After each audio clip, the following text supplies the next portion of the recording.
आदिल ने body deo लगाते हुए कहा। क्या हुआ? तुम लोग इतने परेशान क्यों हो और तुम रो क्यों रही हो? आदिल ने समायरा से कहा। भाई आप अचानक से कहाँ चले गए थे? आप तो बालकनी पर खड़े थे, फिर अचानक से गायब हो गए। समायरा, मैं बाथरूम में था, शावर लेने गया था। मैंने तो आपको बाथरूम में भी देखा था, वो खाली था। समायरा ने पानी पीते हुए कहा, जो शोएब ने उसे चुप कराते हुए दिया था। अरे ये कैसे हो सकता है? पॉसिबल ही नहीं है। लेकिन वो रोशनी जो आपके कमरे से निकल रही थी, माली ने आपके रूम से निकलते हुए देखी। पता नहीं तुम लोग क्या बोल रहे हो, मुझे तो समझ नहीं आ रहा है। मैं तो समायरा तुमसे बोलकर शावर लेने गया था। हो क्या गया तुम लोगों को? मुझे ही शायद कुछ हो गया है, समायरा ने सिर पर हाथ रखते हुए बोला। शोएब ने कहा, बेटा तुमने आदिल भाई को लेकर कुछ ज्यादा ही टेंशन ले ली है, इसलिए ऐसा हो रहा है तुम्हारे साथ। चलो तुमको मैं तुम्हारे रूम में छोड़ देता हूँ। तुम आजकल सही से खाना भी नहीं खा रही हो, कमजोर होती जा रही हो। शोएब ने समायरा को हाथ पकड़कर ले जाते हुए कहा, तुम चलकर आराम करो, मैं तुम्हारे लिए जूस भिजवाता हूँ। आदिल ये सब देख रहा था। उसकी आंखों में आंसू की बूंद थी कि उसने समायरा को झूठा बना दिया और वो वाकई में उस वक्त रूम में नहीं था, लेकिन वो मजबूर था। उधर समायरा यही उधेड़बुन में थी कि उसने भाई को हर तरफ देखा था और वो बालकनी पर ही खड़े थे और कुछ ही सेकंड में वहां से गायब हो गए।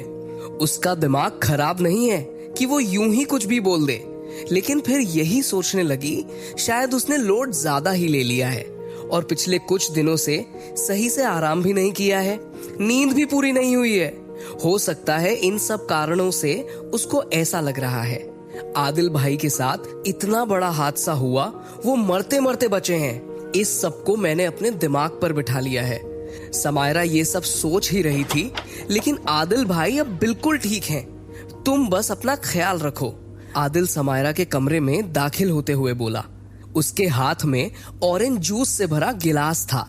आदिल ने अपनी पावर से समायरा के माइंड में क्या चल रहा है पहले ही पढ़ लिया था।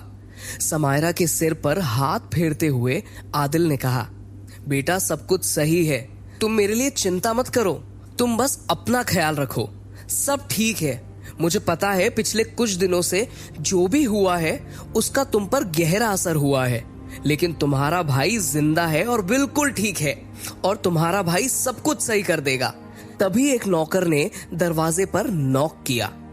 बोला, साहब आपके पीए आए हैं और मैंने उनको हॉल में बिठा दिया है। ठीक है तुम जाओ, मैं आता हूं। इतना कहकर आदिल उठा। फिर उसने जाते जाते समायरा से कहा, तुम कहीं आउटिंग पर चली जाओ अपने फ्रेंड्स के साथ, तुमको अच्छा लगेगा, और हाँ तुम मेरा क्रेडिट कार्ड भी ले जा सकती हो। आदिल ने मुस्कुराते हुए कहा, जिससे तुमको और भी अच्छा लगेगा। आदिल की ये बात सुनकर समायरा हंसने लगी।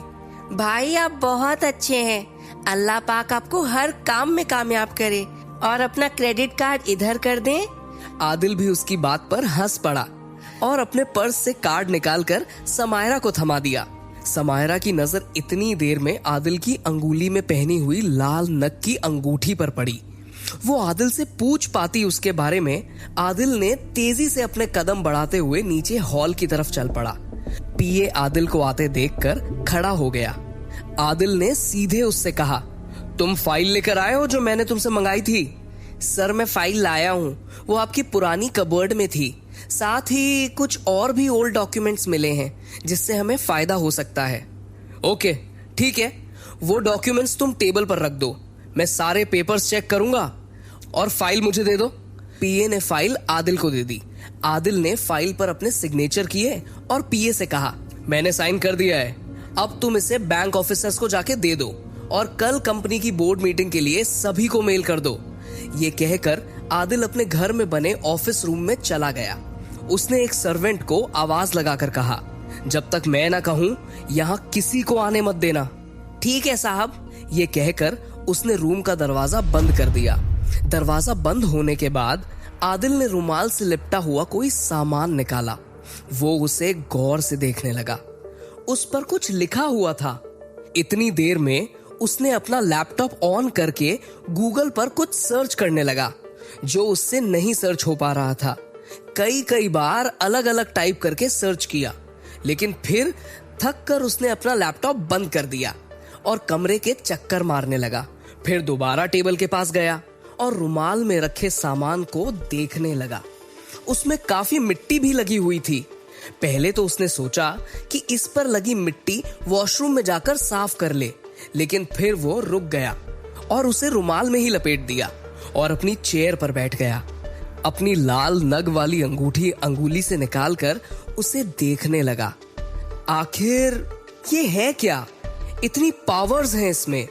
इसके नख को घिसते ही मैं वो जगह पहुंच गया जो मैं सोच रहा था। लेकिन मेरे में ऐसा क्या खास है जो उस जिन ने मुझे ये सौंपा है, और वो चाहता क्या है? उसने अपनी शर्त अभी तक बताई भी नहीं है।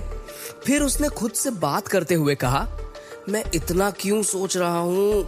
सोचने से कुछ नहीं होगा, बस आगे आगे देखते हैं क्या होता है। मुझे अपनी पावर्स का सही यूज करना है, क्योंकि ऐसी पावर्स किसी के पास नहीं है। काश ये मुझे स्कूल टाइम में मिली होती। उसने थोड़ा शरारती लहजे में और हल्की सी मुस्कान के साथ कहा। खैर, उसने किसी को कॉल किया। उससे कहा, मैं आ रहा हूं, तुम उसकी जगह पर मिलो, मैं बस थोड़ी देर में आता हूं। ये बोलकर उसने अपना मोबाइल कोट की पॉकेट में रखा और रुमाल समेत वो सीक्रेट चीज अपने ट्राउजर की जेब पर रखकर अपने रूम की तरफ चल दिया। गैलरी में उसे शोएब मिला। मिलते ही बोला, कहाँ जा रहे हैं भाई आप? मैं आपको कॉल ही करने जा रहा था। क्या बात है शोएब, बताओ, कोई जरूरी बात? नहीं भाई, कोई जरूरी बात तो नहीं है, लेकिन इतनी देर में आदिल के पास ऑफिस से किसी का कॉल आ गया और वो उससे बात करने लगा। आदिल ने शोएब से इशारे में कहा, मैं तुमसे रात को बात करता हूँ। ये कहकर वो बात करते हुए अपने रूम में चला गया। उफ, शोएब से जान बची, नहीं तो वो मुझसे जबरदस्ती पार्टी में साथ चलने की जिद करता। मुझे तो पार्टीज पसंद ही नहीं है जितना शोएब पसंद करता है। आदिल ने अपनी पावर से सेल फोन में रिंग कर दी थी। अपने रूम में आते ही कबर्ड ओपन की और उसकी कबर्ड में एक सीक्रेट ड्रॉवर था। उसने उस ड्रॉवर को खोला और अपनी जेब से रुमाल जिसमें वो सामान रखा हुआ था वो रख दिया और ड्रॉवर को बंद कर दिया। तभी उसका फोन रिंग हुआ। आदिल ने कॉल रिसीव की। उधर से आवाज आई, सर, बैंक को 20 करोड़ रुपए मिल गए हैं। अब वो बाकी की रकम के लिए एक एग्रीमेंट बनाना चाहते हैं। तो आदिल ने कहा, ठीक है, तुम एग्रीमेंट बनवाओ। आदिल ने कहा, कल मैं जब ऑफिस आऊं तो मेरी टेबल पर जमीन से रिलेटेड फाइल होनी चाहिए। कौन सी लैंड से रिलेटेड फाइल सर? उधर से आवाज आई, वो बैरन लैंड जिसकी वजह से इतना सब हुआ है। मुझे उस शख्स का जल्द से जल्द पता लगाना है जिसने हमारी कंपनी के साथ इतना बड़ा फ्रॉड किया है। तुम एक पुलिस कंप्लेन भी फाइल करो इस मामले से रिलेटेड। बाकी मैं कल ऑफिस आकर बात करूंगा। आदिल बस बात कर ही रहा था कि अचानक से उसे चक्कर सा आया और वो सिर पकड़कर कमरे में रखे सोफे पर बैठ गया। उसने पास में रखे जग से पानी ग्लास में निकाला और 2 घूंट पिया ही था कि अचानक से रूम में अंधेरा छा गया और उसकी अंगूठी के नग से तेज रोशनी निकलने लगी। उस रोशनी से गैबीय तरीके की आवाज आई, वो जमीन बंजर नहीं है, तुम्हारे काम की है, तुमको आगे पता चलेगा, वो बेशकीमती है। इतनी कहकर रोशनी अंगूठी में वापस चली गई और रूम पहले की तरह से हो गया। आदिल ने एक साइड के टेबल से एक पेपर और पेन निकाला और उस पर कुछ लिखने लगा। तभी उसे तेज झटका सा लगा, लेकिन फिर वो नॉर्मल हो गया। जो उसे चक्कर आ रहा था वो भी ठीक हो चुका था। फिर उसके मुंह से निकला, वो जमीन बंजर नहीं है, मैं तो बेचने का प्लान कर रहा था। ठीक है, अब मुझे आगे क्या करना है समझ में आ रहा है। उसने एक और पेन दोनों उसी टेबल के दराज में रख दिया और एक सर्वेंट को आवाज लगाई, लंच लगाओ और समायरा को भी खाने के लिए बोल दो। फिर वो डाइनिंग रूम की तरफ बढ़ा। तब तक खाना लग चुका था, समायरा भी आ चुकी थी। आदिल को देखकर समायरा ने कहा, भाई क्या बात है, आज आप घर पर लंच कर रहे हैं काफी दिनों के बाद। तो आदिल ने प्लेट में सब्जी सर्व करते हुए कहा, हाँ, घर पर खाना अच्छा लगता है, लेकिन ऑफिस और कामों के चक्कर में हो ही नहीं पाता। कोई नहीं भाई, समायरा ने कहा।